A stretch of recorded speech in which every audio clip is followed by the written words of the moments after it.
Okay, welcome back guys to our YouTube channel. So on today's session, I'm going to deal with trigonometry since it is one of the most challenging topics. So I just chose to do this trigonometry so that if you're struggling with this, you can catch up and you can patch all the knowledge that you are lacking.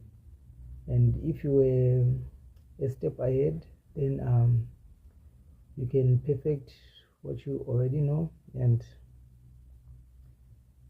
as this topic trigonometry.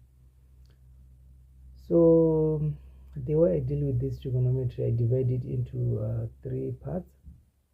So the first part is about simplifying and identifying all the all the trig ratios, solving angles, solving equations, the identities, and so on, right? Mostly the ones that deals with right angle triangles. And then the second part, that's when I'm now dealing with the application of trigonometry in solving real life problems. That's when we start to introduce the sine rule, the cosine rule, and the area rule, and so on. So it means that it's more of the 2D, 3D shapes, something like that. And then the third part is trig functions. So it means that on this session of today, we are going to start with the first part of this trig topic. So how I will do this, I'm furthermore going to break it down into like 3 sections. So first section, it will be mostly about grade 10 work. So it's more of the basics of trig, the first part. So I'll deal with with the basics, the introduction, identification of ratios, and how to use ratios and basics. So guys, if you already know this, you can skip a bit, but I'm sure that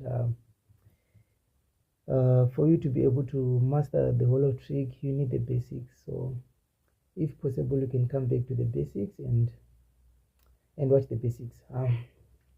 And then after this part, I'm going to introduce the grade 11 work, which I'll increase the workload and also identifying and also increasing the identities, mostly working on the Cartesian plane, reduction formula, solving equations, and also solving the general solutions. And then from then we'll do the grade 12 part, which is more complex problems. But for now, let's start off with the grade 10 work. I hope you're ready, guys. I'm so much excited to start this trigonometry. So if you are watching this, I'll take it as like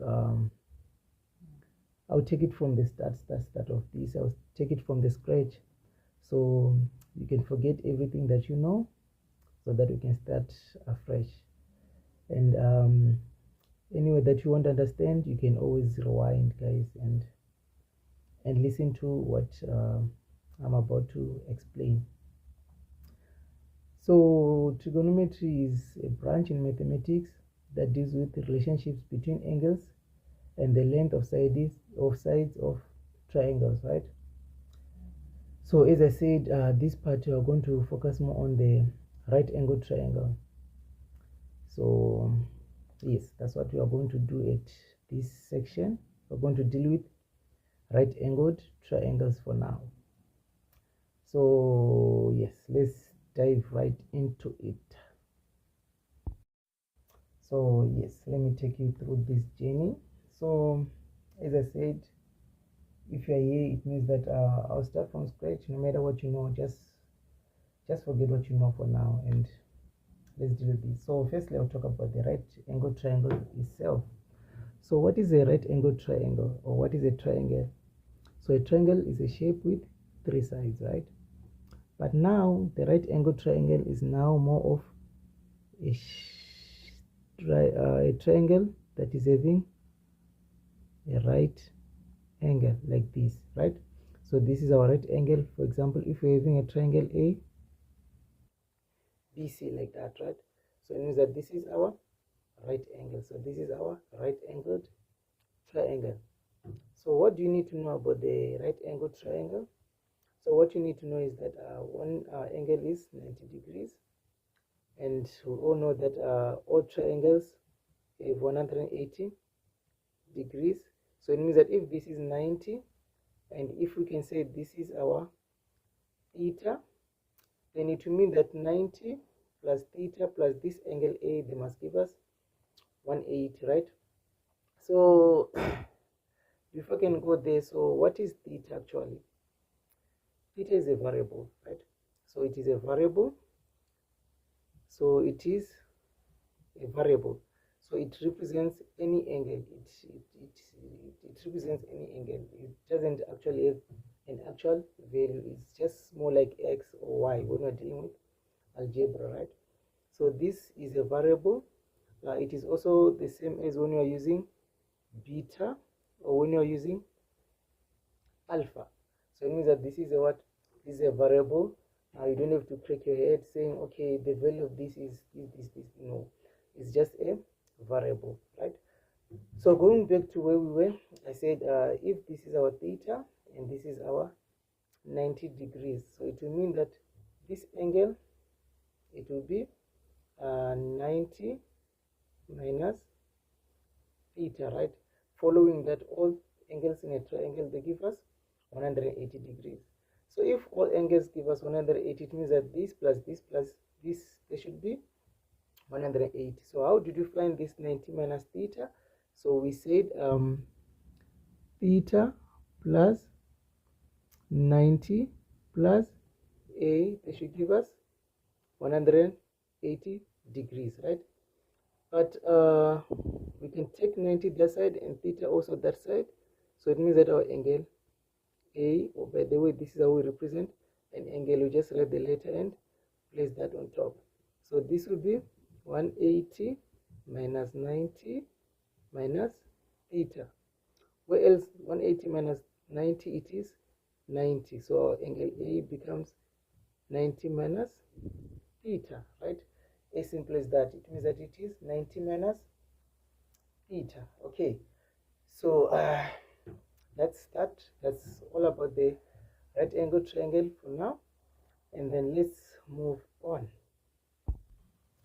Yeah, so let's take a closer look at our right angled triangle, right? So as you said, this is A, this is B, and this is C. So our C is 90 degrees, right? So how do we name our side? We name our side using three names.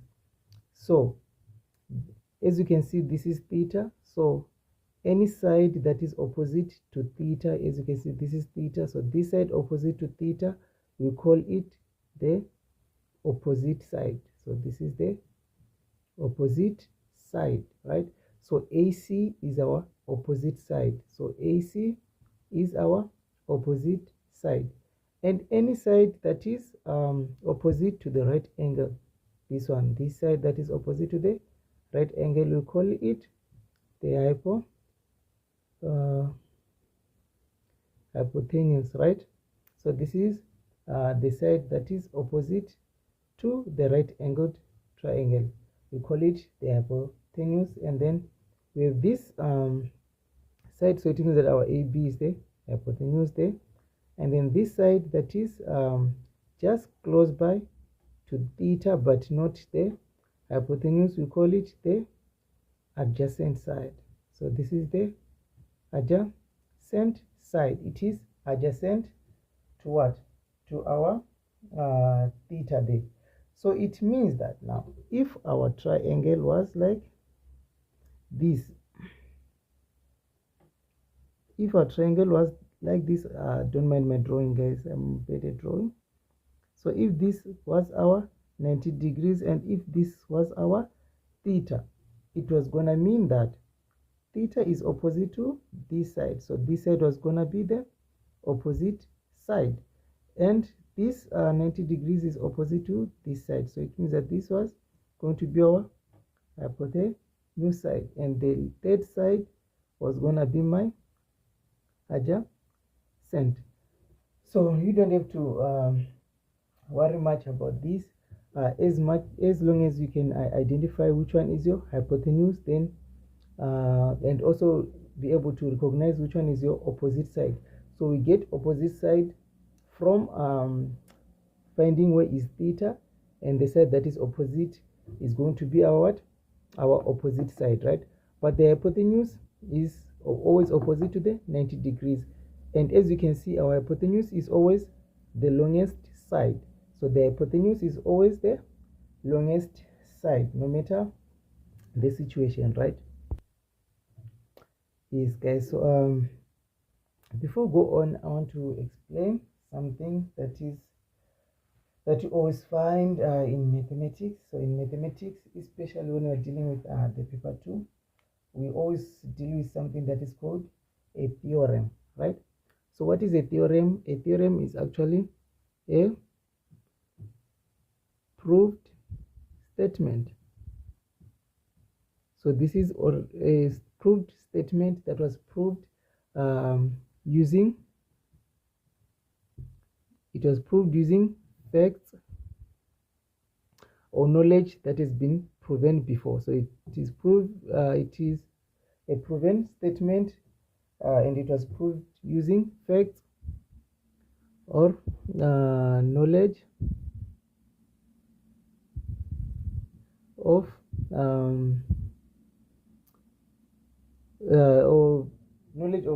proven statements before, right? That was proven before, right? So in maths, mostly we always use theorems, right? So what am I building up to? Talking about this? So I want to introduce this theorem that you mostly use in trigonometry, right? And you're going to use it for a long time. So this theorem that you are going to talk about is the theorem of Pythagoras. Theorem of Pythagoras. I'm sure by now you already know the theorem of Pythagoras, or you've heard about it, but now we are going to explain it in a more broader details, but not too much broad, but just enough for us to work with it in trigonometry, right? So yes, so let's get to the theorem of Pythagoras. So the theorem of Pythagoras, it helps us with the relationship between the three sides of any right-angled triangle. So the relationship between these three sides. So already we said this is the what? This is the hypotenuse, and this is the opposite, and this is the what? The adjacent side, right? So this gives us a relationship between these three sides, right? So what does the theorem of Pythagoras say? It says that the hypotenuse squared is equals to the sum of these other two sides squared, right? The sum of the squares of other two sides, right? So putting it mathematically, we are going to say that the hypotenuse squared is equals to the opposite squared plus the adjacent squared, right? So judging according to how our triangle is, we're having AB, BC, and AC, right? And our hypotenuse is AB. So it means that our AB squared is equals to, our opposite is AC, AC squared plus BC squared. So that's what our theorem of Pythagoras tells us. And so this is an equation that represents the theorem of Pythagoras. So don't forget that, since it is very important. This theorem is very important. It will help us solve other problems and that will come across, right? So don't forget that trigonometry is more like a building block, that every knowledge that you grab about it, you're going to use it one way or the other. It's more like an application topic that they cannot just ask you a question straightforward. Every question that they ask you have to apply 3, 4, 5 things that you have already learned in order to solve one problem, right? So it depends on the complexity of the question. Sometimes you need to apply 6 things that you know in order to solve one problem, right? So let's get to the theorem of Pythagoras, right? So let's get it in a form of a question and see how we can solve it. But anyway, it is the hypotenuse squared is equal to the opposite squared plus the adjacent squared.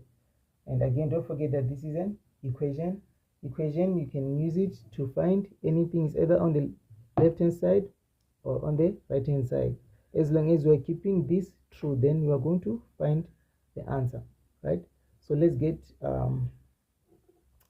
an example of how we can use the theorem of Pythagoras, right? Okay, so this is an example of using the theorem of Pythagoras, right? Suppose we're having BC that is given as 3 and AC given as 4 and AB given as X, and we're having our theta there, right? So it means that our opposite is 4 because it is opposite to theta. So this is our opposite, which is 4 centimeters, right? And this is a right angled triangle, so it means that our opposite there is the opposite to right angled triangle is the hypotenuse, which is the longest side, is X. So this side that is just next to the theta is the adjacent side, right? So we are required to solve for X, but you know that our hypotenuse squared is equals to the opposite squared plus the adjacent squared, right? But we already know that our hypotenuse, we just showed that it is X. So this is going to be X squared being equals to the opposite, which is 4 then squared, plus our adjacent, which is 3 then squared, right? So now we can use simple algebra to solve this. So it means that this is going to be our X squared is equals to 16 plus 9, which our X squared would be equals to 16 plus 9, giving us 25, right? And to solve for this, we are going to just apply the square root on both sides. So it means that our X now becomes 5 centimeters, right? So it means that our hypotenuse here, it is just 5 centimeters. As simple as that. All right. So let's get to the second example, and I'm going to show you how we can solve for it using this. And then now we are given that AB is equals to 10 meters and BC is equals to Y, and then AC is equals to 8 meters, right? But already we know that 8 here is our opposite side. So this is our opposite side because it is opposite to theta there, right? And this side that is opposite to 90 degrees, we said to call it the hypotenuse side, and this side that is just next to the theta, we said to call it the adjacent side, right? So now we're trying to solve for Y, right? But according to Pythagoras, we know that our hypotenuse squared is equals to our opposite squared plus our adjacent squared, right? So our hypotenuse, it is 10 meters. So this squared is equals to our opposite, which is 8 meters also squared, plus our adjacent, which is Y squared, right? So now we can solve for Y. It's now a matter of algebra. So this is 100 being equals to, this gives us 64 plus Y squared, right? So taking that side, so we know that this will be our 100 minus 64 is equals to our Y squared. So no matter how the equation is, we can rewrite it either from left to right or right to left, right? So it means that our Y squared will be equals to 100 minus 64 giving us 36, and then the square root. So it means that our y is equals to 6 meters, right? So it means that this is equals to 6 meters. Now, are you able to solve this? Are you able to use the theorem of Pythagoras? If you're able to use this, so let me leave you with work, and then that work will do it on the questionnaire videos that I'm going to do, right? So I'm going to give you this checkpoint 1. So if you're not able to see it, I'm also going to post the link where you can find this document on, so that you can work on this, right? So this is our checkpoint 1. So this is our checkpoint 1. It means that you can take a screenshot, and you can try to solve this at your own time, or you can screenshot this and solve this while you have placed this video on pause. But for now, we can continue, and then this work I will post it as checkpoint 1 answers. And for the purpose of the length of the video, it means that I'm going to end here, so, and start again, so that it won't be tiring watching a long video. So yes, I will just provide the link to the next video. See you on the next video, and if you haven't subscribed, please subscribe, and also like, guys, and share.